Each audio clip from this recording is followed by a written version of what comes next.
Ein Harod is also known as Gideon Spring. It's situated here on the edge of the Harod Valley and right at the base of Mount Gilboa.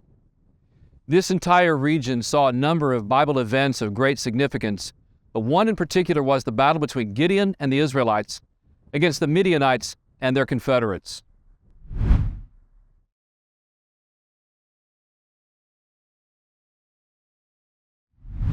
The Valley of Jezreel is also known as the Plain of Esdraelon, and the first century Jewish historian Josephus simply calls it the Great Plain.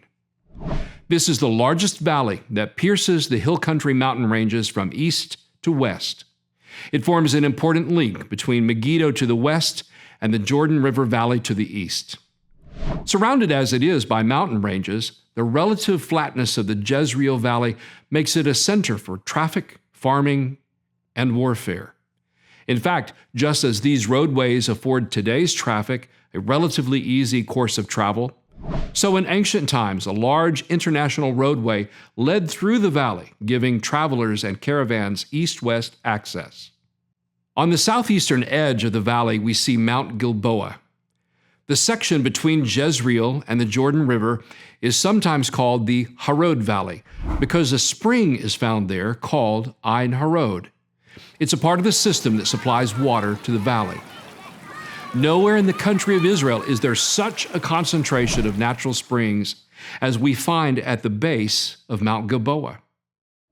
With abundant rainfall and the presence of these springs, it's no surprise that this valley represented agricultural riches during Bible times.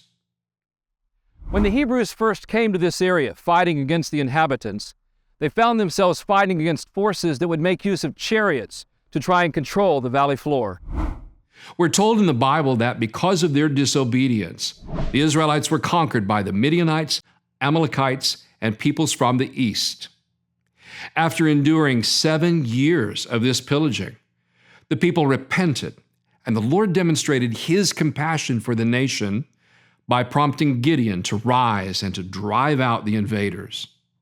At a time when there seemed to be no hope for the people of God, the Lord Himself intervened. God called Gideon to gather a force meant to expel their oppressors.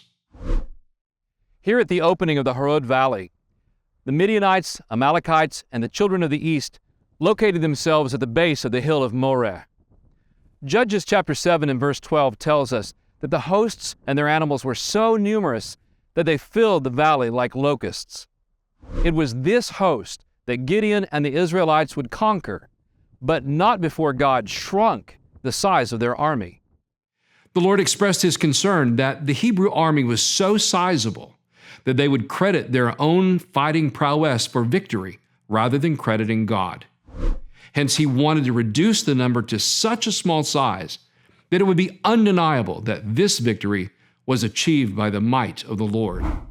The first step the Lord implemented to reduce the army size was to allow those who were fearful of the upcoming battle to freely return home.